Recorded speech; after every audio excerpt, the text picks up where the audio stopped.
நீதி வழங்கும் போது அண்ணன் தம்பி சொந்தம் பந்தம் பணக்கார ஏழை எதையுமே பார்க்க கூடாதுடா. நியாயத்தை மட்டும் தான் சொல்லணும். அனைவருக்கும் வணக்கம். நேற்று மே 18 அன்று 2009 ஈழத்தில் நடைபெற்ற இனப்படுகொலைக்கு நீதி வேண்டியும் அந்த படுகொலை செய்யப்பட்ட தமிழர்களை நினைவு கூர்ந்தும் நாம் தமிழர் கட்சியின் சார்பாக தமிழின பேரெழுச்சி பொதுக்கூட்டம் நடைபெற்றது. இந்த கூட்டத்தில் நாம் தமிழர் கட்சியுடைய தலைமை ஒருங்கிணைப்பாளர் அண்ணன் சீமான் அவர்கள் எழுச்சியுரை ஆற்றினார். மே 18 இனப்படுகொலை தமிழர்களை நினைவு கூடிய நாள். இந்த நாளில் போய் இந்த புதிய அரசு குறித்து விமர்சிக்கணுமா, விஜயவர் குறித்து விமர்சிக்கணுமா என்று சில பேர் சமூக வலைதளங்களில் அண்ணன் சீமான் மீது விமர்சனம் வச்சிருக்காங்க. நேற்றைய கூட்டத்தில் கிட்டத்தட்ட 1 மணி நேரம் 20 நிமிடங்கள் சீமான் பேசினார். அதில் ஒரு 5 to 8 நிமிடங்கள் வேணா இந்த புதிய அரசு குறித்தும் இந்த அரசு குறித்த வாக்குறுதி குறித்தும் பேசியிருப்பார். மற்றபடி ஈழத்தில் 2009 ஆண்டு என்ன நடந்தது, எதனால் அந்த போர் நடைபெற்றது, அந்த போரில் எப்படியெல்லாம் தமிழ் மக்கள் கொலை செய்யப்பட்டார்கள், யார் யாரெல்லாம் உதவி செய்தாங்க, இந்தியாவை ஆண்ட காங்கிரஸ் சிங்களனோடு கைகோர்த்து கொண்டு எப்படி அந்த போரை நிகழ்த்தியது, இனி நாம் செய்ய வேண்டியது என்ன, சர்வதேச விசாரணையை எப்படி நடத்தணும், அந்த மக்களுக்கான ஒரே தீர்வு தமிழீழம்தான் என்பதை 2009 தொடர்ச்சியாக பேசிட்டு இருக்காரு. இப்பொழுதும் அந்த கூட்டத்தில் பேசினார். நமக்கு இருக்கிற அரசியல் தீர்வு இவர்கள் தான் சொன்னார்கள். ஆயுதத்தை கீழே வைத்து விடுங்கள், போரை நிறுத்துங்கள், அரசியல் தீர்வை பெற்றுத் தருகிறோம் என்று சொன்னவர்கள் இவர்கள்தான். இந்த பன்னாட்டு சமூகம் எல்லாம் இன்னைக்கு ஐநா பெருமன்றத்திலே போனால் இலங்கையிலே நடந்தது இனப்படுகொலை அல்ல, ஒரு போர்க்குற்றம், அவ்வளவுதான். அதை இனப்படுகொலை என்றே ஏற்க மறுக்கிறது. காரணம், இங்கே இருக்கிற அதிகாரமும் இந்திய ஒன்றிய அதிகாரமும் நமக்கு எதிராக இருக்கிறது. தமிழர்களின் தாயக விடுதலையை தடுக்கிறது. உலகத்தின் மரபென்ன, வல்லாதிக்கத்தின் அழகென்ன, எளியவன் பக்கம் நிற்பது. அண்ணன் சீமான் அவர்கள் நினைச்சிருந்தா தேர்தலுக்கு பிறகு, தேர்தலில் நாம் தமிழர் கட்சி ஒரு சறுக்களை சந்தித்திருக்கிறது. அதற்கு பிறகு அண்ணன் சீமான் ஊடகத்தை சந்திக்கலை, தன்னுடைய விளக்கத்தையும் கொடுக்கல, எந்த இடத்துக்கும் போகாமல் இருந்தார். அதற்கு பிறகு நடைபெறுகிற ஒரு நிகழ்வு அவர் நினைச்சிருந்தா ஒரு சின்ன அறிக்கை, முள்ளிவாய்க்காலில் படுகொலை செய்யப்பட்ட நம் மக்களை நினைவு கூறுவோம் அப்படின்னு ஒரு 3 அரியில் தமிழ்நாடு முதலமைச்சர் போடுறாருல, அது மாதிரி அறிக்கையை போட்டுட்டு ஒரு ட்வீட் போட்டுட்டு இருந்திருக்கலாம். யாரும் அவரை கேட்க போகிறது இல்லை. ஒரு வீடியோ எடுத்து முள்ளிவாய்க்காலில் படுகொலை செய்யப்பட்ட தமிழ் மக்களை நினைவு கூறுவோம் என்று ஒரு நிமிட வீடியோ எடுத்து தன்னுடைய எக்ஸல பக்கத்தில் இன்ஸ்டாகிராம் போட்டுருக்கலாம். யாரும் அவரை கேள்வி கேட்க போகிறது இல்லை. கட்சியினுடைய அலுவலமாக ராவணன்குடியில் கட்சியினுடைய முக்கிய பொறுப்பாளர் ஒரு 50 பேர் அழைச்சி ஒரு பதாகை ஏந்தி ஒரு சுடர் ஏந்தி முள்ளிவாய்க்காலில் படுகொலை செய்யப்பட்ட ஈழத்தமிழர்களை நினைவு கூறுவோம்னு ஒரு 1/2 மணி நேரம் போயிருக்கலாம். இல்லை ஒரு வீட்டிலே வச்சு மரியாதை பண்ணிட்டு நினைவு கூர்ந்துட்டு போயிட்டு இருக்கலாம். யாரும் அவரை கேட்க போகிறதில்ல. யாரும் சட்டை பிடிச்சி ஏன் நீங்கள் கூட்டம் போடலை சீமான், ஏன் மே 18 நடத்தலை, ஏன் நினைவு கூறலை அப்படின்னு யாரும் கேட்க போகிறதில்ல. ஆனால் அண்ணன் சீமான் அவர்கள் நடத்துவது உலகத் தமிழர்களுக்காக, இல்லை தமிழ்நாட்டு தமிழர்களுக்காக, இல்லை இதை வச்சு ஓட்டு வாங்கணும், இதை வச்சு ஒரு சென்சிபிள் ஆக்கணும், இதை வச்சு ஒரு இதை ஹைப்பை கிரியேட் பண்ணணும், அதெல்லாம் இல்லை. தன்னுடைய மனசாட்சிக்காக ஈழத்தில் லட்சக்கணக்கான ஈழத்தமிழர்கள் கொத்து கொத்தாக படுகொலை செய்யப்பட்டார்கள் என்பதை பார்த்து துடித்து வெந்து இனிமேல் நம்ம யாரும் காப்பாற்ற மாட்டான், கருணாநிதி காப்பாற்றுவார், ஜெயலலிதா காப்பாற்றுவாங்க, காங்கிரஸ் காப்பாற்றும், பாஜக காப்பாற்றும், அதிமுக காப்பாற்றும், திமுக காப்பாற்றும், இங்கே இருக்கக்கூடிய தமிழ் அமைப்புகள்லாம் காப்பாற்றும், பெரியாரி அமைப்புகள் காப்பாற்றும் நம்பி நின்ற ஒருத்தர் தான் அண்ணன் சீமான்.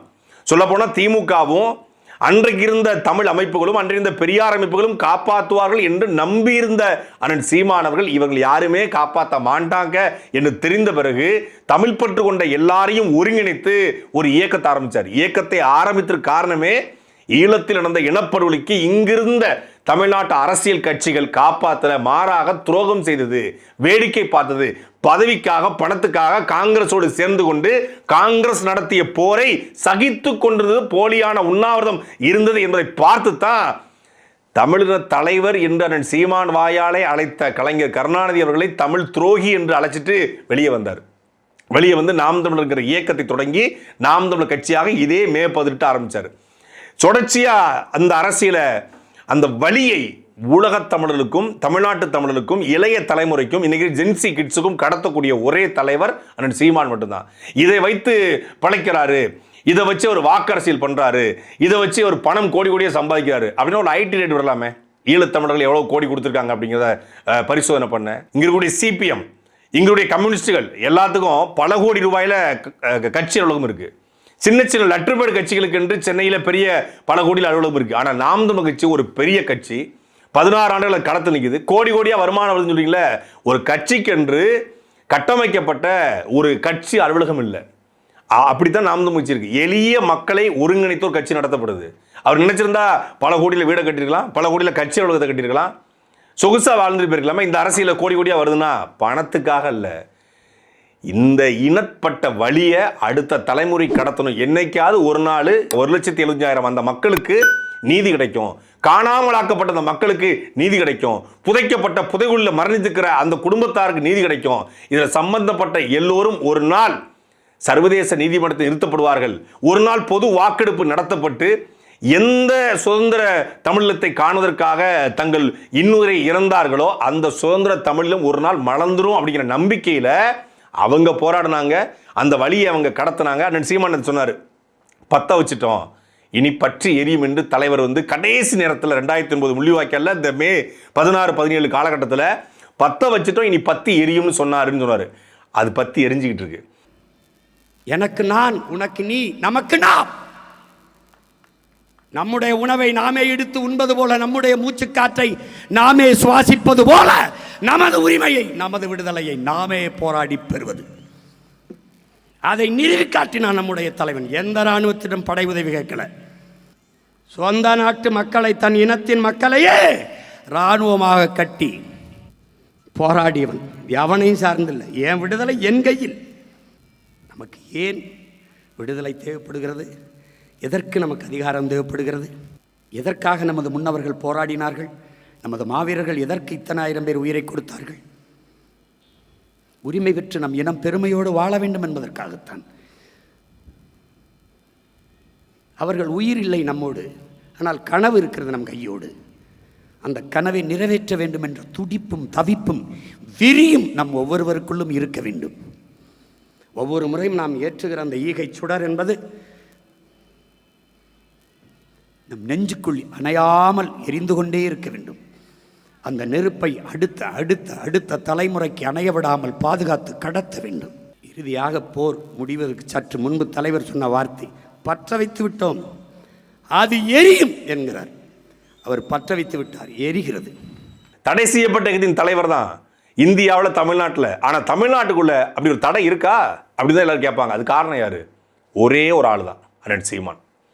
அவர் நினைச்சிருந்தா வேற ஒரு தலைவரை இவங்க வச்சுக்க, கொள்கை தலைவர் யாரையோ வச்சுக்கிட்டு எந்த பிரச்சனையும் இல்லாமல் சொஃபஸ்டிகேட்டடா இந்த மக்களுக்கு தேவை மாதிரி, இந்த மக்கள் என்ன விரும்புகிறாங்களோ, கவர்ச்சியை விரும்புகிறாங்க, பெரும்பான்மையை விரும்புகிறாங்க, இந்த மக்கள் ஒரு இன்னைக்கு என்ன அப்படின்னு பார்க்குறாங்க, ஃபியூச்சரை பற்றிலாம் யோசிக்கலை, இன்னைக்கு என்னன்னு பார்க்குறாங்க அப்படின்னு சொல்ல மாதிரி இங்கே இருக்கிற வாக்குறுதிகள் போலவே திராவிட கட்சி கொடுப்ப ஒரு வாக்குறுதியை கொடுத்துட்டு இங்கே இருக்கிற ஏதோ ஒரு தலைவரை தன் தலைவனாக ஏற்றுக்கிட்டு அந்த வழியில் பயணப்படுறேன் அப்படின்னு அவருடைய திறமைக்கு, அவருடைய அறிவாற்றலுக்கு, அவருடைய பேச்சு திறமைக்கு அவர் அழகா ஒரு கட்சியை கட்டமைச்சு அவர் மட்டும் எம்எல்ஏவாகி இல்லை அவர் ஏதோ ஒரு கட்சியில் இருந்த அமைச்சராகி நல்லா வாழ்ந்துருக்கலாமே. ஏன் இப்போதும் தாவேக்கால கூட்டணிக்கு போயிருந்தா அவர் துணை முதலமைச்சராக இருக்கலாம். ஆரம்பத்திலேருந்தே விஜய் அவர்கள் தான் நல்ல ஒரு விஜய் தளபதி அப்படின்னு அவர் எல்லாம் பேசிட்டு விஜய் கொள்கை தலைவராக பெரியாரை ஏற்றுக்கொண்ட பொழுது, விஜய் கொள்கை தலைவராக பெரியாரை அறிவித்த பொழுது அதை பற்றிலாம் கவலையப்படாமல் திராவிடமும் தமிழ் தேசியமும் இரு கண்கள் சொல்லும்போது அது தம்பியோட கருத்து, நான் தம்பியோடு சேர்ந்து பயணிக்கிறேன் அப்படின்னு விஜயை புகழ்ந்து விஜய் கூடவே இருந்து ஒரு 10 சீட் கூட வாங்கிட்டு போயிருக்கலாம் தாவேக்க கூட சேர்ந்துட்டு. இல்லை வெளியே நின்று விஜய் அவர்கள் எதிர்த்து பேசாமல் எதுவுமே பண்ணாமல் ஏதோ ஒரு அரசியலை பண்ணி ஒரு 2-3 சீட்டை ஜெயிச்சு திமுக கூட அதிமுக கூட கூட்டணி வச்சு ஒரு 4-5 சீட்டு. தமிழ்நாட்டில் இனப்படுகொலை செய்து அழிந்து போன காங்கிரஸ் நான் 5 சீட்டு ஜெயிக்கும் போது அண்ணன் சீமான் ஜெயிக்க முடியாதா? நான் உங்களுக்கு வந்தா காரு தரேன், பைக்கு தரேன், நான் உங்களுக்கு வந்தோம்னா எல்லாத்துக்கும் வீடு தரேன், நான் வந்தேன்னா உங்களுக்கு 5,000 ரூபா தர்றேன், 2,000 தரேன், 5,000 ரூபா தரேன், இலவசமாக கல்விக்கு 20 லட்ச ரூபா கடன் தர்றேன், மகளிர் உரிமை தொகை 50 லட்சம் தர்றேன் சொல்ல முடியாதா? பொய் சொல்லி ஜெயிக்கலை அப்படிங்கிற வார்த்தை எனக்கு சீமான் சொன்னார். நான் பொய் சொல்லி தோத்து போயிருக்கேன், ஆனால் பொய் சொன்னவன் ஜெயிச்சிட்டான். நான் உண்மையை சொல்லி தோத்து போறதை நினைச்சு நான் பெருமைப்படுறேன். அங்க பொய் சொல்லி ஒருத்தர் தோத்து போயிருக்காரு. இந்த நிலத்துல உண்மையை பேசினால் அவருக்கு பேர் கிரிஞ்சி, உண்மையை பேசினால் அவருக்கு பெயர் என்னது பூமர் இந்த சமூகத்துல. ஆனா பொய்யை பேசினா அவன் பொய்யா இருந்தாலும் அவர் சொல்றேன்னு செய்யறாருல, சொல்லவா செய்யறாருல, நீங்க அது கூட சொல்ல மாட்டீங்களே. நீங்க மீன் பிடிக்க கத்து கொடுப்பேன்னு சொல்றீங்க, அவர் மீன் பிடிக்கவும் கத்து கொடுப்பாரு, மீனையும் கொடுப்பாரு, நல்லா கொடுப்பாரு. எதான் சீமான் கேட்டாரு, நான் எடிட்டருக்கு 15,000 தருவேன், மாணவர்களுக்கு 4,000 ரூபாய் தருவேன், கல்வி கடன் கூட்டுறவு கடன் ரத்துப்படி, கல்வி கடனாக 20 லட்சம் தருவேன், மகளிர் கடனாக 25 லட்சம் தருவேன், 2,000 ரூபாய் பணம் தருவேன், கேஸ் சிலிண்டர் தருவேன்னு சொன்னாரு. இப்ப எங்க இருந்து தருவாரு? 10 லட்சம் கோடி கடன் இருப்பது இப்பத்தான் தெரியுமா? தேர்தலில் நிற்கும் போது தெரியாதா? 10,54 கோடி கடனுக்குன்னு தமிழ்நாடுடைய முன்னாள் நிதியமைச்சர் மரியாதைக்குரிய தங்கம் தென்னரசு அவர்கள் சட்டசபையில சொல்லிட்டாரு. இதை சொல்றதுக்கு ஒரு ஆள் வேற வேணுமா? நீங்க கேஸ் சிலிண்டர் கொடுக்கணும்னா ஈரான்ல போர் தொடுத்து ஈரானை மீட்ட தான் கொடுக்க முடியும். ஏன்னா உலகம் முழுக்க கேஸ் தட்டுப்பாடு. அப்ப எப்படி கொடுப்பீங்க? இந்த கேள்வியை சீமான் முறை எழுப்பியிருக்காரு. ஆனா வழி நிறைந்த வார்த்தைகளை பதிவு பண்ணாரு. தமிழ்நாட்டில் 2010 தொடங்கி அவரை போல ஒரு பத்திரிகையாளர் சந்திப்பை நடத்திய ஒரு தலைவர் இந்திய நிலப்பரப்பில் இல்லை. அப்படிப்பட்ட ஒருத்தர் நான் பத்திரிகையாளர் சந்திப்பே கொடுக்க மாட்டேன்னு சொல்றாருன்னா எவ்வளவு வழிகளையும் வேதனைகளையும் இந்த ஊடகங்கள் அந்த தலைவனுக்கு கொடுத்துருக்கணும். எப்போ பத்திரிகையாளர் வீட்டு வாசல் நிற்கிறாங்களா சந்திப்பாரு, திருப்பி அலுவலகத்தை சந்திக்கிறா சந்திப்பாரு, திருப்பி ஏர்போர்ட் சந்திப்பாரு. இப்போ என்ன ஆயிடுச்சுன்னா பத்திரிகையாளர் சந்திப்பை நடத்தாம ஒருத்தர் தமிழ்நாட்டோட முதலமைச்சர் ஆயிட்டாரு. நான் பத்திரிகையாளர் சந்திப்பா நடத்திருக்கேன், நான் தோத்து போயிருக்கிறேன், அப்ப நான் ஏன் கொடுக்கணும்? முதல்ல போய் அவர்கிட்ட கேளுங்க அப்படிங்கிற எண்ணம் வருமா இல்லையா? அவரை எந்த கட்டத்துக்கு கொண்டு வந்து ஊடகம் தள்ளியிருக்கு பாருங்க. எல்லா பத்திரிகையாளரும் மதித்து வேற எதுவும் கேள்வி இருக்கா தம்பின்னு கேட்ட ஒருத்தரை பத்திரிகையாளரை பார்த்தால் கதவை சாத்தி கொண்டு போற அளவுக்கு மாத்திருக்குன்னா தமிழ்நாட்டு மக்கள். அதான் சீமான் அழகா சொன்னாங்க, நான் புவியியல், வரலாறு, அறிவியல், வேளாண்மை எல்லா பாடத்தையும் என் மக்களுக்கு எடுத்தேன், ஆனா என் மக்கள் இப்ப எனக்கு ஒரு பாடத்தை எடுத்திருக்கான், அந்த பாடத்தையும் நான் படிச்சுட்டு இருக்கேன். மக்களுக்கு தேவை ஐடியாலஜி இல்லை, இமேஜ். அவர்களுக்கு ஆழ்ந்த அரசியல் தேவையில்லை, அபிமானம். நாம் வரலாறு படித்தோம், இலக்கியம் படித்தோம், புவியியல் படித்தோம், அறிவியல் படித்தோம், பொருளாதாரம் படித்தோம், சூழியல் படித்தோம், உயிரியல் படித்தோம், வேதியியல் படித்தோம், இயற்பியல் படித்தோம், வேளாண்மை படித்தோம். இதெல்லாம் தேவையில்லை என்று மக்கள் நமக்கு வேற ஒரு பாடத்தை கற்பித்திருக்கிறார்கள். இது புது பாடம்தான், அதையும் நாம் படிப்போம், அதையும் நாம் படிப்போம். ஓயிருக்கு 10 லட்சம் கோடி கடன், நானே பாட்டா பாடினேன். 10 லட்சம் கோடி கடனில் நாடு, இதில் இலவசம் வேற பெருவக்க கேடு, தெருவா ஊர் ஊராக பேசினேன். முதலமைச்சர் ஆன பிறகு தான் அவருக்கு தெரியுது 10 லட்சம் கோடி கடன் இருக்குன்னு. ஐய அப்படியா? 10 லட்சம் கடனா?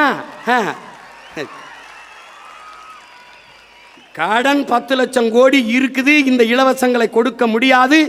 1 லட்சம் கோடி ஏற்கனவே வட்டி, பட்ஜெட்டே 3 லட்சம் கோடி தான், வட்டியே 1 லட்சம் கோடி போகுது. நீங்கள் சொல்கிற அறிவிப்பு இதெல்லாம் செயல்படுத்த இன்னும் 10 லட்சம் கோடி கடன் வாங்க வேண்டும். அப்போ மொத்த பட்ஜெட்டையும் வட்டியை கட்டிக்கிட்டு ரொட்டியை திண்டு திரிய வேண்டியதான்னு நான் சொன்னேன். நீங்கள் கேட்கல. அப்போ நீங்கள் என்ன பண்ணிய?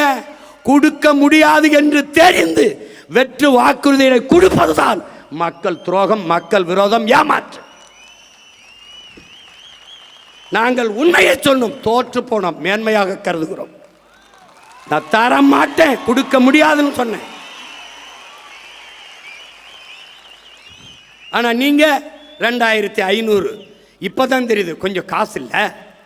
அது கூட தெரியாமல் எதுக்கு வந்திய? எதுக்கு வந்திய? 6 சிலிண்டரு எப்படி கொடுக்குறீங்க? நானும் பார்க்க தானே போகிறேன். எப்படி கொடுக்குறீங்க? ஒருவேளை நீங்கள் போரிட்டு ஈரானையே கைப்பற்றினாத்தான். நீ பிரபாகரன் மகண்டாவே, நம்மாழ்வார் மகண்டா, நீ கொடு, நான் மாட்டு சாணத்திலேருந்து சிலிண்டர் தயாரித்து என் பிள்ளைகள் கொடுக்குறனால என்பர்.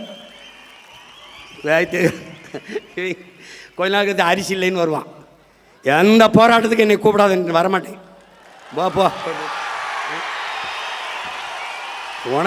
உனக்கு தான் ஒரு கஷ்டம் வராத. நீ தான் கடவுளின் ஆட்சியை நிறுவிட்டிய, அப்புறம் நாங்கள் தேவைப்பட மாட்டோம்ல. சீமான் அவ்வளோதாங்க, நாம் துமிச்சு அவ்வளோதான். 8 நாளாக மாறிடுச்சு, 36 லட்சம் 20 லட்சமாக மாறிடுச்சு. நாம் துமிச்சு அழிஞ்சு போயிடும், இனி 2% மாறிடும், இனி 1% மாறும், என் 0க்கு வந்துடும், இவங்க டெபாசிட்டே வாங்க மாட்டாங்க அப்படின்னு சொன்ன வாய்களுக்கெல்லாம் பதில் சொல்றது போல நேற்றைய கூட்டம் அமைந்தது. தோத்து போயிருச்சு, 4 விழுக்காடு தான். ஆனாலும் சரியா தேர்தல் முடிவுகளை அறிவித்து 14 நாட்கள்ல சென்னையில் கூட்டம். பெரிய அறிவிப்பு கிடையாது, பெரிய ஊடக இதெல்லாம் கிடையாது. ஆனாலும் வந்து திரண்டு நின்னான்.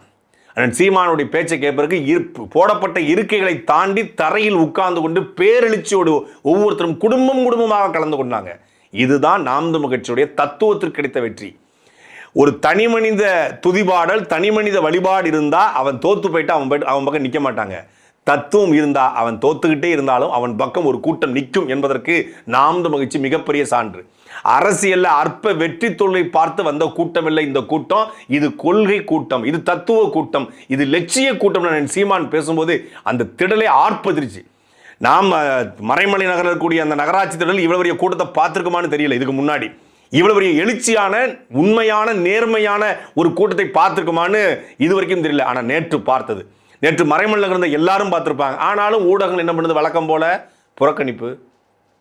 விஜயை வசைவாடிய சீமான், விஜயை அட்டாக் செய்த சீமான், விஜயை சிலிண்டர் இருக்கான்னு கேட்ட சீமான், 10 லட்சம் கோடி கடன் இருக்குது இப்போதான் தெரியுமான்னு கேட்ட சீமான், இந்த விஜயை பற்றி பேசதான் போடுறாங்களே ஒழிய நாம் தமிழர் கட்சி புதிதாக பிறக்கிறது. இன்றிலிருந்து நாம் தமிழர் கட்சி புதிதாக பிறக்குதுன்னாரு. 10 வருஷத்தை கழிச்சிரு. இப்போது ஒரு இப்படி சொல்றதுக்கு யாருக்காவது துணிச்சல் இருக்குமா? திமுக தோத்து போயிருக்கு தான் இருக்கு. நான் ஒன்றும் வெற்றி பெற்று தோக்கலையே, நான் தோத்து போயிருந்தேன், திருப்பி தோத்துருக்கேன், அவ்வளோதான். 8 நாளாக மாற்றிருக்கேன். நான் ஒன்றும் வென்றுட்டு தோக்கலை, நான் ஜெயிக்கவே இல்லை, திருப்பி தோத்துருக்கேன்னா என்னடா நான் என்னமோ அப்படியே ஆட்சியில் இருந்து அப்படியே தோக்கடிக்கப்பட்ட மாதிரி தோத்தாண்டா நின்னோம். முட்டையில் ஆரம்பித்தோம், சுழியத்தில் 4 லட்சத்துக்கு வந்தோம், அப்புறம் 18 ஆகணும், அப்புறம் 30 ஆனோம், அப்புறம் 36 ஆகணும், இப்போ 20 ஆயிருக்கோம். நாளைக்கு 1 கோடியே 80 ஆகிறோம். என்னடா கெட்டு போயிடுது? என்ன ஆயிடுது? நாய் வேயெல்லாம் அழும்போது நாங்கள் 4 வச்சிருக்கோம், 40 ஆக முடியாத. உயர்ந்த நோக்கமும் லட்சியம் கொண்ட பிள்ளைகள், இதுவரை நடந்தது கடந்ததை அழித்து விடுங்கள். இன்றுதான் 2010 மே 18 இதே நாளில் நாம் மதுரையில் தொடங்கியதை இன்று நம்முடைய தாத்தா தனித்தமிழ் அடிகளார் மறைமலை அடிகள் திடலிலே அவருடைய பெயரை தாங்கி இருக்கிற இந்த நகரிலே நாம் இன்று தொடங்குகிறோம், இன்று புதிதாக பிறக்கிறோம் என்ற புத்தெழுச்சியை நாம் தமிழர் என்கிற அரசியல் புரட்சி படை இன்று தொடங்கப்படுகிறது, இந்த நொடியிலிருந்து தொடங்கப்படுகிறது என்ற புதிய உற்சாகத்தை நீங்கள் அடையும். 15 ஆண்டுகள் ஆகிவிட்டது. 10 ஆண்டு கால தேர்தல் அரசியல் எல்லாத்தையும் கழித்து விடு, மறந்து விடு. இந்த இடத்திலிருந்து புதிதாக பிறந்தோம் என்ற உணர்வை பெற வேண்டும். இந்த தோல்வி என்பது தற்காலிகமானது. இது ஒரு மாய பிம்பத்தால் கிடைக்கப்பட்ட வெற்றி.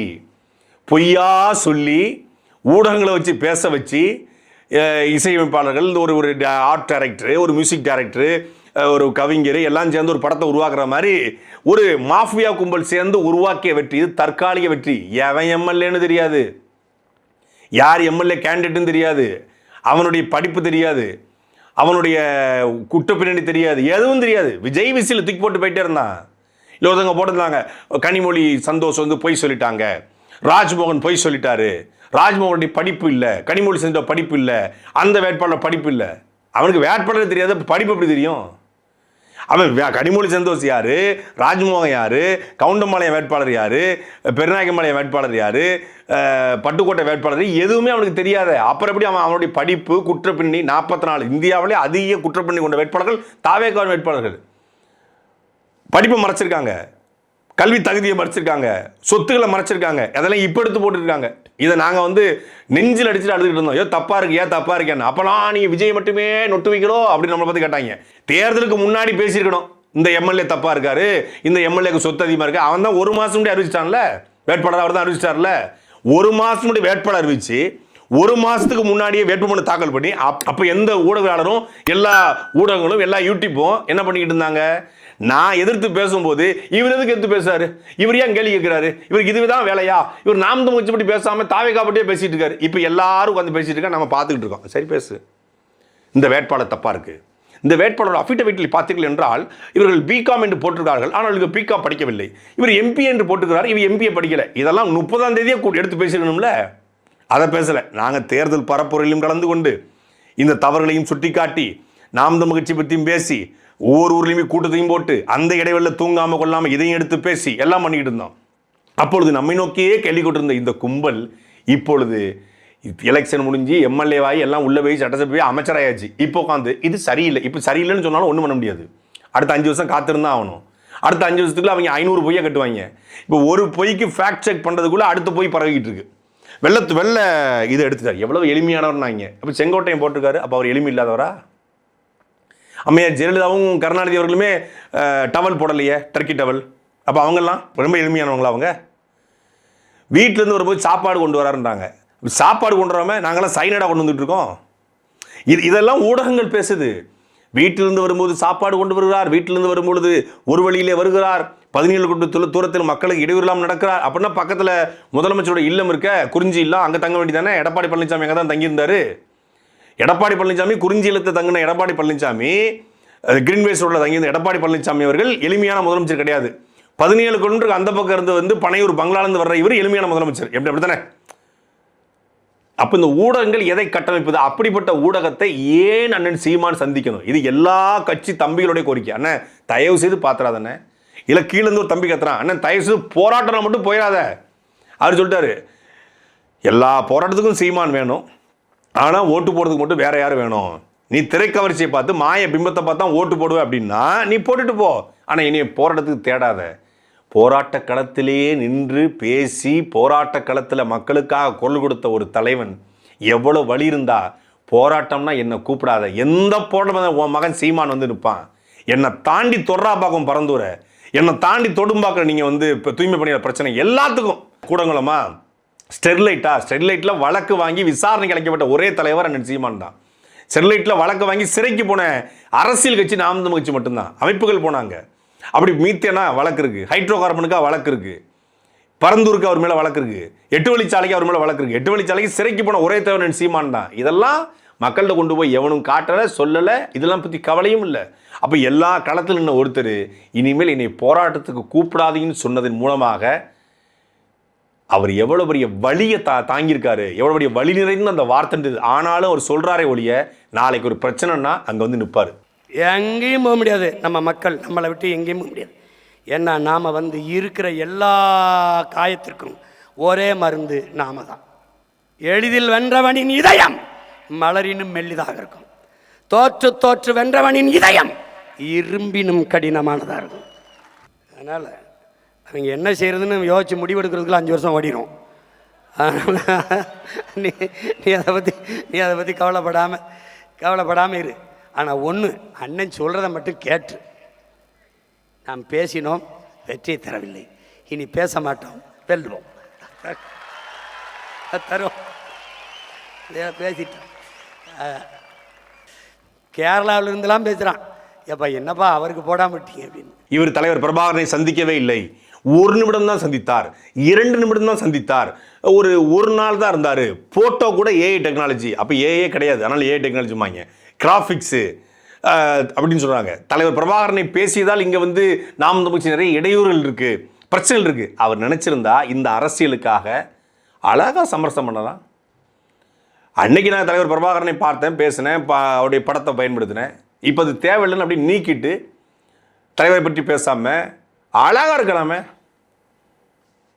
அப்படி ஒரு அரசியலே தேவையில்லை. பொய்யை சொல்லி உண்மையை மறைத்து ஒரு அரசியல் செய்ய வேண்டிய அவசியமும் தேவையும் இல்லவே இல்லை. அப்படி பதவி வெறியோ பதவி ஆசையோ பதவி அரிப்போ எனக்கு இல்லைன்னு வெளிப்படையாக சொல்லுவார். தலைவர் படத்தை வந்து உறுப்பினர்கிட்டருந்து எடுத்துட்டா கொஞ்சம் தேர்தல் ஆணையம் வந்தோம், இந்திய அரசு கொஞ்சம் சிக்கல்கள்லாம் எல்லாம் பார்த்துக்கும் அப்படின்னு ஒரு அதிகாரி சொல்கிறார். அப்போல்லாம் ஒன்றும் தேவையில்லை, என் தலைவன் படம் தான் என்னுடைய உறுப்பினர்கிட்ட இருக்கும், உங்களால் முடிஞ்சதை பார்த்துக்கோங்க அப்படின்னு சொல்வதற்கு இந்த நிலத்தை ஒரு துணிச்சல் எனக்கு இருக்கா? பிரபாகரனை வைத்து பிழைக்கிறார்னு சொல்கிற அந்த பேடிகள் இருக்காங்கல்ல, அந்த பேடிகளுக்கு சொல்கிறேன், இன்னைக்கு தலைவர் படம் தமிழ்நாடு முழுமைக்கும் இருக்கிறது. பல வீட்டுடைய வரவேற்பறையில், பல வீட்டினுடைய முகப்பறையில், பல பேருடைய அலைபேசியில், பல கல்யாண பதாகைகள் இருக்குன்னா அதுக்கு ஒரே ஒரு காரணம். இதுக்கு முன்னாடி பல பேர் இருக்கலாம், 2009க்கு முன்னாடி அவங்கெல்லாம் தலைவர் ஆக்டிவாக இருக்கும்போது வந்தவங்க. தலைவர் இல்லை களத்தில், இயக்கம் இல்லை களத்திலங்கிறதுக்கு பிறகு வந்த ஒருத்தர் அதை தூக்கி நிறுத்திருக்காருன்னா அது அண்ணன் சீமான் மட்டும்தான். இது ஏற்கனவே முன்னாடி போராடின எல்லாருக்கும் தெரியும். எல்லாரும் சும்மா அதை சம்பிரதாயமாக பேசுனாங்க, அது மட்டுமே பேசலை. ஆனால் அதை முழுமையாக பேசி ஒவ்வொருத்தருக்கும் தமிழ் தேசிய அரசியலை, ஈழத்தின் வழியை, ஈழத்தின் வரலாறை, இதுக்கு அந்த இயக்கம் போராடியது, ஏன் அந்த இனப்படுகொலை நடந்தது என்பதை கடத்துகிற ஒரு தலைவன் அண்ணன் சீமான் மட்டும்தான். ராஜபக்சே மகனோட கட்டி பிடிச்சி ராஜபக்சே மகனால் இயக்கப்படுற ஒருத்தனை கூட்டு வந்து தமிழ்நாட்டில் இனப்படுகொலை நாள் நிகழ்ச்சி நடத்துது ஒரு இயக்கம். அவன் யார், அவன் என்ன பின்னணி கூட தெரியாமல் நீங்கள் என்ன கட்சி நடத்துறீங்க? அவன் அங்கே உட்காந்து ராஜபக்சே மகன் நமல் ராஜபக்சே என் தாய் தந்தை போன்றவர்னு சொல்கிறான். அவனை கூட்டு வந்து இங்கே தமிழ்நாட்டினுடைய அமைச்சர் ஆதவர்ஜுனா சந்திக்கிறாரு. நமல் ராஜபக்சேவுடைய தாய் தந்தைன்னு சொல்கிற ஒருத்தனை தமிழ்நாட்டின் பள்ளிக்கல்வித்துறை அமைச்சர் ராஜ்மோகன் சந்திக்கிறாரு. அவன் எனக்கு விஜய் அண்ணங்கிறான். அவனை உட்காந்து ரெட்ஃபிக்ஸ் பண்ணி பேட்டிருக்காரு. அந்த பேட்டியில் ராஜபக்சே மகனை பற்றி என்ன நினைக்கிறீங்க, ஈழத்தில் இருந்த இனப்படுகொலைக்கு ராஜபக்சே குடும்பத்துக்கு என்ன தொடர்பு கிடையாது ஏன் கேட்கல? ஒரு வார்த்தை கூட பதிவு பண்ணல. பல்ல இழிச்சுக்கிட்டு யாழ்ப்பாணத்தில் வந்து தாவேக்கா தொடர்ந்தா யாழ்ப்பாணத்தை தாவேக்கா கைப்பற்றிரும் அப்படின்னு பேசுறது இல்ல. ஈழத்தில் நடந்த இனப்படுகொலைக்கு காரணம் யாரு? நமல் ராஜபக்சே குடும்பம் காரணமா இல்லையா? அதை அந்த பையட்டை கேட்டுக்கணுமா இல்லையா? நீங்களாம் ஊடகவியலாளர்கள், நீங்களாம் நேர்மையாளர்கள். இதில் ஆதவர்ஜுனா இந்த விஜய் அவர்கள் எல்லோரும் வந்து முள்ளிவாய்க்காலுக்கு வருத்தம் தெரிவிக்கிறாங்க. காங்கிரஸோட எந்த முள்ளிவாய்க்கால எந்த மக்களை கொள்வதற்கு காரணமாக இருந்த காங்கிரஸோடு கள்ளக்கூட்டணி வைத்துக்கொண்டு காங்கிரஸ் இன்னைக்கு அமைச்சரவர்களை சேர்க்குவதற்கு பேச்சுவார்த்தை நடத்தி கொண்டு காங்கிரஸோடு ஒட்டி உறவாடி கொண்டு அந்த ராகுல் காந்தி ரத்த கரைபடைந்த ராகுல் காந்தியை வச்சு பக்கத்தில் பதவியேற்று கொண்டு முள்ளிவாய்க்காலை பற்றி கொன்னவனே அவன் தான். அவனை கூட்டு வச்சுக்கிட்டு நீங்கள் முள்ளிவாய்க்கால் பற்றி பேசலாமா? இந்த சம்பிரதாயத்தை யார் கேட்டது? அந்த முள்ளிவாய்க்காலில் இனப்படுகொலைங்கிற வார்த்தை இல்லை, தமிழிலம்ங்கிற வார்த்தை இல்லை. இதில் NDTV போடுறாங்க. NDTV இந்தியாவினுடைய ஒரு மிக முக்கியமான சேனல். LTT சீஃப் பிரபாகரனுக்கு நினைவேந்தல் செலுத்திய விஜய்னு அப்படி ஒரு வார்த்தையே இல்லையே. எங்கேருந்து எடுத்தீங்க? இப்போ ட்வீட்டை உங்களோட ஃபோன் பண்ணி சொன்னாரா? வீட்டில் போய் நீங்கள் பேட்டி எடுத்தீங்களே அது மாதிரி ஃபோன் பண்ணி சொன்னாரா? அப்போ இந்த ஊடகங்கள்லாம் எவ்வளவு மோசமாக நடந்து கொள்ளுது என்பதற்கு இதெல்லாம் ஒரு பெரிய சான்று. இதற்கு மத்தியில் தான் ஒரு தலைவன், ஒரு முதலமைச்சராக இருந்து இவர் வந்து முள்ளிவாய்க்காலை பற்றி பேசிட்டார்ன்றாங்க. இதுக்கு முன்னாடியே வந்து அம்மையார் ஜெயலலிதா அவர்கள் இனப்படுகொலை, ஈழத்தில் நடந்து திட்டமிட்ட இனப்படுகொலை, ராஜபக்சே ஒரு போர்க்குற்றவாளி, இலங்கையின் மீது பொருளாதார தடை விதிக்க வேண்டும் என்று சட்டசபையில் இனப்படுகொலை என்ற வார்த்தையை பதிவு பண்ண ஒரே ஒரு முதலமைச்சர் அம்மையார் ஜெயலலிதா தான். இனப்படுகொலை நடந்த நாளில் இனப்படுகொலைனே பேச முடியல, அதுக்கு துணிவில்லை. துணிச்ச நீ முள்ளிவாய்க்காலுக்கு நினைவேந்தல் செஞ்ச முள்ளிவாய்க்கால் என்ன முள்ளிவாய்க்கால்? முள்ளிவாய்க்காலுங்கிற இடத்துக்கு நினைவேந்தரா? அங்கே இனப்படுகொலை நடந்துச்சுல்ல, அது ஒரே தீர்வு தமிழிலும் தானே, அதை சொல்லணும்ல. அந்த துணிச்சல் கூட இல்லாமல் இதுக்கு பதிவு போடுறீங்க. அப்போ அதை போட்டால் இனப்படுகொலைன்னு போட்டால் அந்த இனப்படுகொலை நடத்துனது யாருன்னு அடுத்த கேள்வி வரும். யார் நடத்துனது? காங்கிரஸ். அப்போ அந்த காங்கிரஸ் கூட உட்காந்து நீங்கள் இனப்படுகொலை போடுறீங்க. நீங்கள் இனப்படுகொலை பதிவு பண்ணுறீங்களே, காங்கிரஸ் பதிவு பண்ணுமா? ராகுல் காந்தி பதிவு பண்ணுவாரா? செல்வ பெருந்தகை பதிவு பண்ணுவாரா?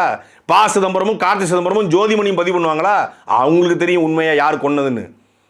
அப்போ ஒரு போலியான நாடகம். அந்த போலியான நாடகக்காரருக்கு மத்தியில் தான் அண்ணன் சீமான் துணிந்து இந்த களத்தில் அந்த வழியை தொடர்ச்சியாக கடத்திட்டு இருக்காரு. அவர் கடைசி மூச்சு வரை ஈழ விடுதலைக்காகவும் அந்த இனப்படுகொலை நீதிக்காகவும் போராடிட்டே இருப்பார்.